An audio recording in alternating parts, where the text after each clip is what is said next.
మనం కరోనా అప్పుడు మనం చాలా వరకు శానిటైజర్ వాడాము.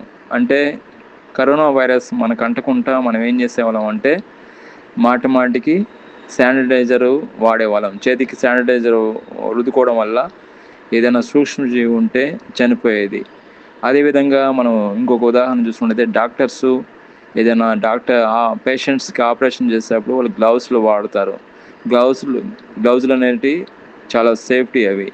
అంటే ఏదైనా సూక్ష్మజీవులైనా అటాక్ చేయాలన్నా గానీ గ్లౌజులు ఏసుకోవడం వల్ల సేఫ్టీ అది. అది పేషెంట్‌కి సేఫ్టీ ఉంటది. అది డాక్టర్‌కి కూడా సేఫ్టీ ఉంటది. కాబట్టి అదే విధంగా మనం చూసుకున్నట్టయితే సాతాన్ని ఎదిరించడానికి, అపవాదిని ఎదిరించడానికి మనం ఒక విశ్వాసిగా మనం ఏ విధంగా ఎదిరించగలమంటే దేవుడిచ్చే సర్వాంగ కవచం అనే దాని ద్వారానే మనం సాతాన్ని ఎదిరించగలం కానీ మన సొంత శక్తి ద్వారానో మన సొంత బలం ద్వారానో మనం సాతాన్ని ఎదిరించలేము, సాతాన్ని జయించలేము. కానీ దేవుడే ఆయన ఇచ్చే సర్వాంగ కవచం ద్వారా మనం సాతాన్ని ఎదిరించవచ్చు, అపవాదిని ఎదిరించవచ్చు.